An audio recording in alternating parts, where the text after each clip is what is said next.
Our studio guest is talking with us today about, well, it's that time of year. We're going to be trying to, how shall we put it, debunk some common myths that come up this time of year when we're dealing with much colder temperatures and wintertime comes along. And I was mentioning a few minutes ago what my grandmother's told me, and my mother was a little bit better, although she was her mother's daughter.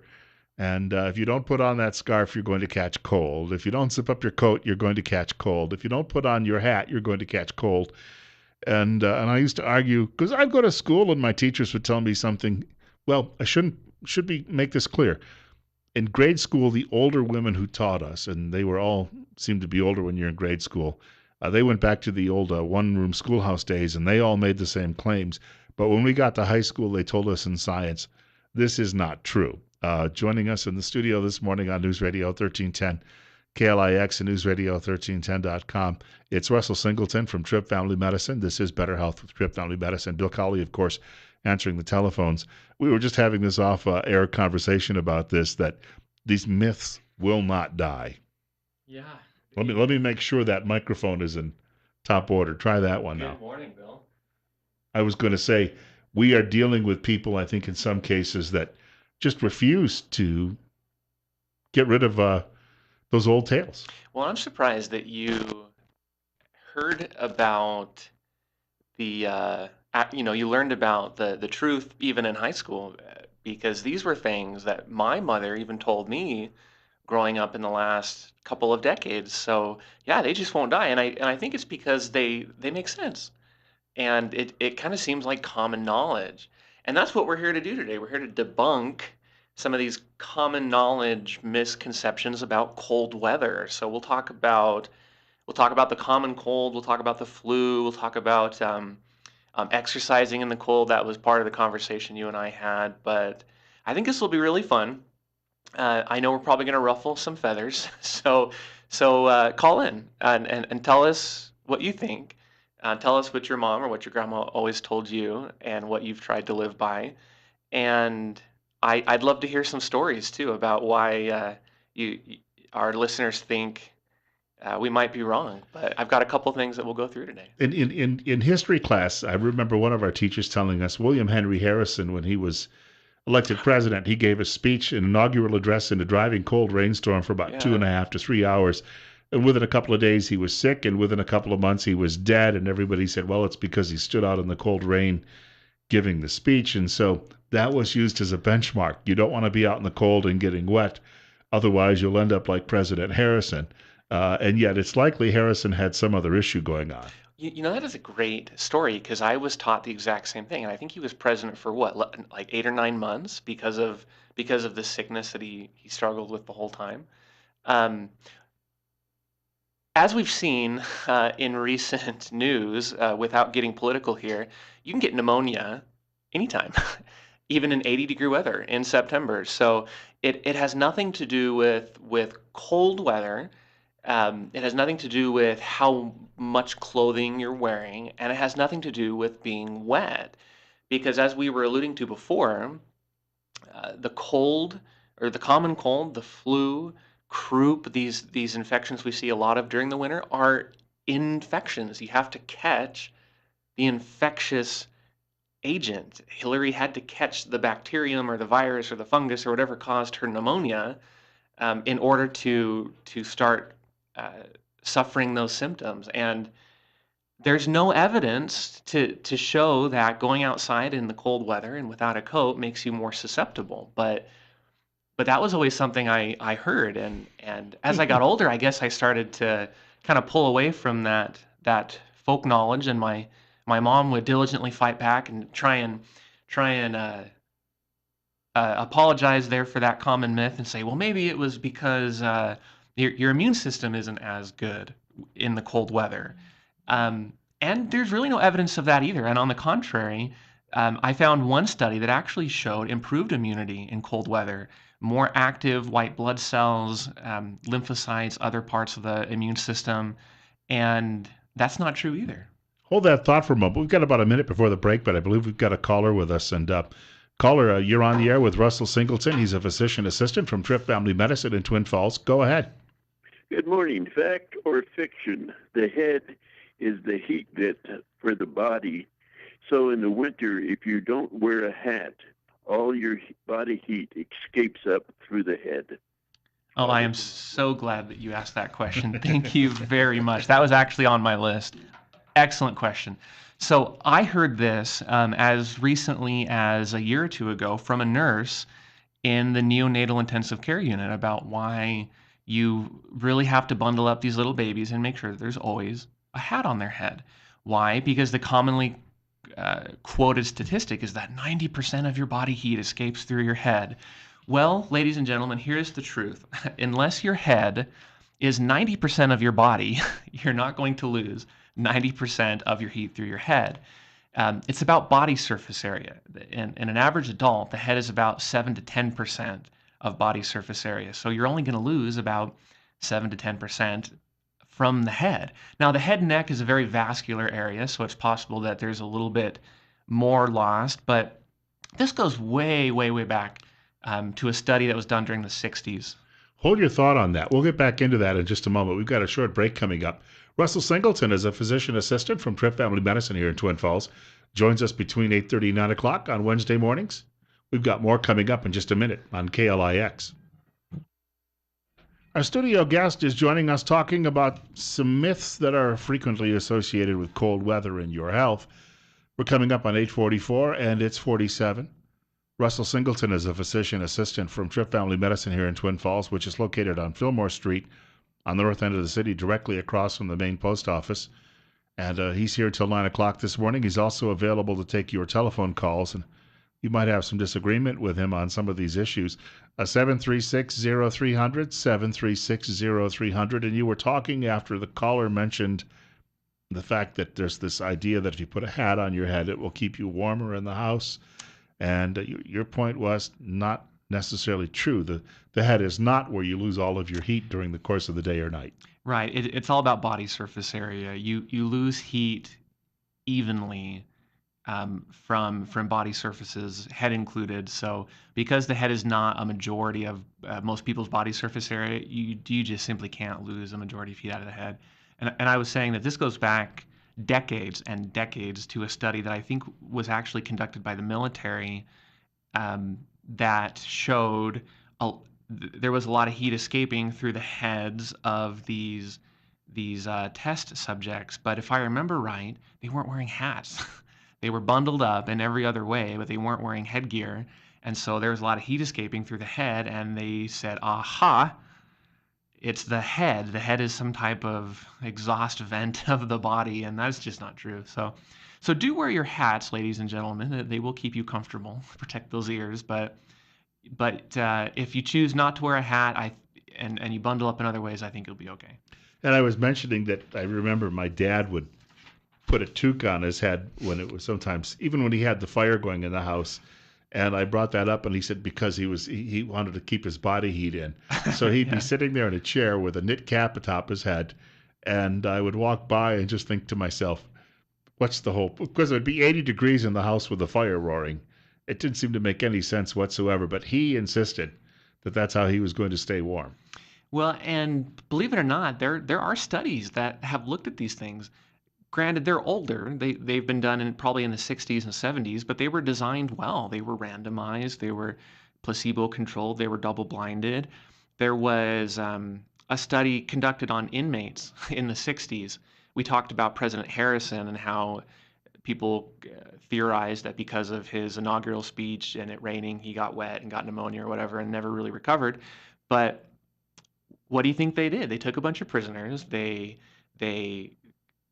put some of them in a damp environment, damp clothes, some of them in a dry environment, dry clothes, and then they introduced a known virus into their respiratory passages through the nose, and guess what? They all got sick at the same rate. It didn't matter. Another really interesting experiment, very similar design. This having to do with being bundled up or not. I mean, this is directly challenging grandma's wisdom here. They took a bunch of people. I think there were 3 groups in this particular study. Some were bundled up really well, some only partially well, and the others were in a nice, warm, balmy environment. And then guess what they did? They didn't just swab their nose. They dripped infected mucus into their noses. This was in the 60s, um, which in that case contained the cold virus. And guess what? They all got sick at similar rates. It didn't matter if you were in warm weather, cold weather, bundled up. Um, to summarize, it didn't matter if you were wet or dry. If you get a cold virus in your nose, there's a very good chance you're going to get the cold. I have a friend, and he's, well, I put it this way: they used to say "set in his ways," and he has a knee that is a little on the sore side that he injured when he was younger, and he claims that he can tell when the colder weather is there. Oh, yeah. It's not necessarily the cold he's feeling, right? It's a pressure change that's going on. Yeah, no, that's interesting because a lot of these things do have a kernel of truth. I mean, that's how stereotypes and generalizations get started, right? There's some kernel of truth in there, and then they get kind of blown out of proportion as things go on. But I would say that, as far as I know, I've not come across any evidence explaining why that happens or if it really is an objective phenomena. But I've heard it. I've heard it time and time again from people, and the most recent theory that I've come up with is very similar to yours. That it's actually a change in barometric pressure. Joint spaces are changing subtly, and that causes a change in joint dynamics and can cause pain, especially when you're dealing with things like joint degeneration, scar tissue. So I think there's some truth to that, but I don't have a good scientific answer. And people also, I've heard them say that the cold weather influences their arthritis, and I don't know that there's any truth to that. Well, I think it's the same type of thing. I think it's probably more of a pressure issue and how these mechanical forces work on the joints. So, why is it then that we do see people get sick more often in the winter? I mean, there's got to be something, right? There's got to be some common thread. Again, I don't think we know for sure. I don't think there's any definitive answer. A lot of medicine and science is still up for debate. We just haven't discovered it yet. But there's a couple of prevailing theories that we can talk about quickly.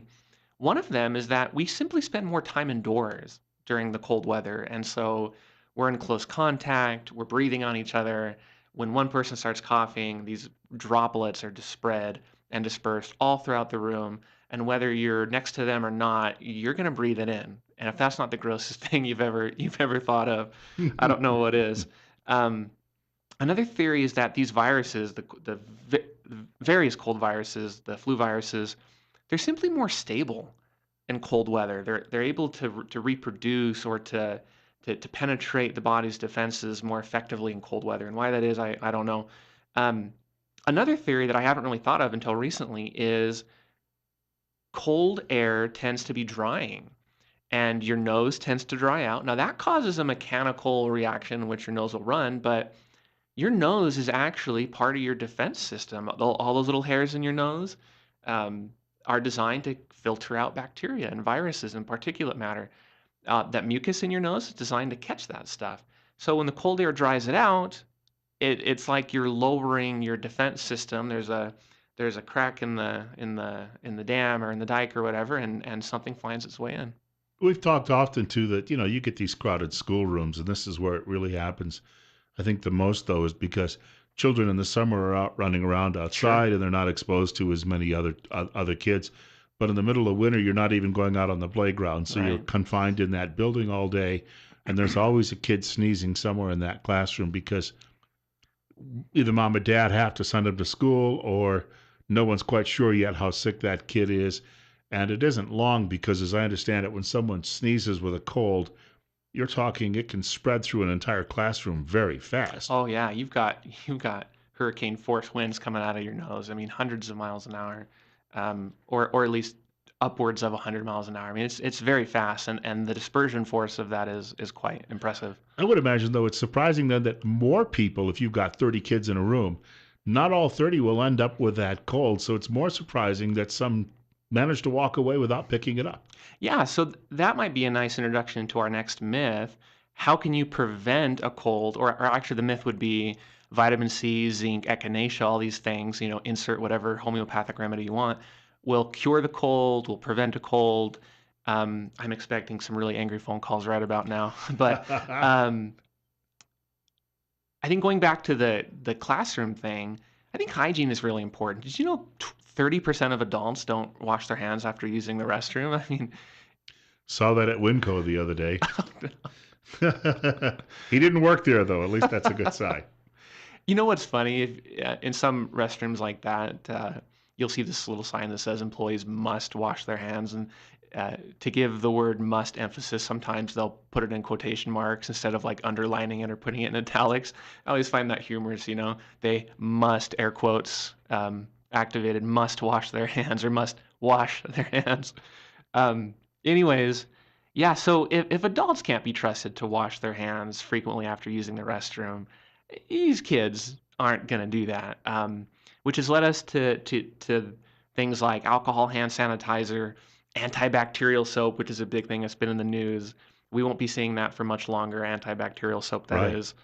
Um, but what about vitamin C? What about zinc, echinacea, these products like Airborne that I think was developed by a school teacher, not by a scientist or a doctor or anything?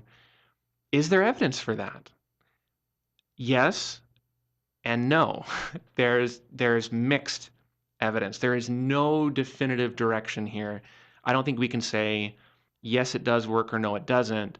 But any study that said vitamin C, zinc, echinacea, or whatever did work, the results were just very, very minor, very mild, meaning that if you took a very, very, very high dose every single day, you might prevent a cold or two, or you might get out of the cold one day faster. But there's a lot of these studies that said, nope, there's no effect, there's no benefit. So I, I can't recommend it. I don't do it. I just try and wash my hands and stay away from those little kids. There's people, a friend of mine I worked with, he used to use the neti pot. And he would claim that Oh, yeah. when he thought he was exposed to a cold virus, that this would actually wash the virus out. And he claimed he didn't get many colds because of that. Is there some truth that you could flush the virus out before it takes hold? Great question. Now, again, I wasn't prepared to answer that with any particular scientific evidence, but anecdotally, yeah, I think that helps. I recommend that all the time, especially with allergies, sinus infections. I think that salt water tends to draw because of the high osmotic concentration. I think it draws water out of these swollen tissues, and the flushing effect is helpful. I mean, that's why we tell women to drink a lot of water and urinate frequently after intercourse, for example, because that flushing effect of the urine can flush bacteria out of the urinary tract and prevent a UTI or bladder infection. So yeah, I think there's truth to that.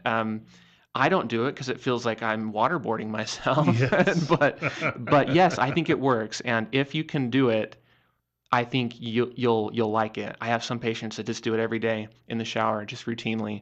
You can also get saline nasal spray that you just kind of squirt up there, which is probably something I would do before actually running it in one nostril and out the other. But yeah, as long as you don't pick up a brain-eating amoeba, I think it actually is a good process or a good practice. So I don't want to discourage that. We got about a minute and a half left, maybe 2 minutes. For people who would like to get in touch with you at the office, how do they go about doing that? Well, call us 933-4400. We can fit you in almost always the very day that you call. You got to call first thing in the morning. We do full scope family practice, but also life's little emergencies. We stitch up wounds. We take care of those bumps and bruises, those fractures. You just have to call, or even I would say just walk in. Uh, you may wait a while, and we take those with an appointment first, but we'll get to you quick. Don't go to the ER. Don't go to an urgent care if you don't have to. Come see us. Is there any last point of these myths you wanted to make too as well? Oh, Bill, we only made it through 2 of them. I think we're gonna have to pick this up next time. Gosh, I don't even know where to summarize here. That's a tough question. How about this? Come in, get your flu shot.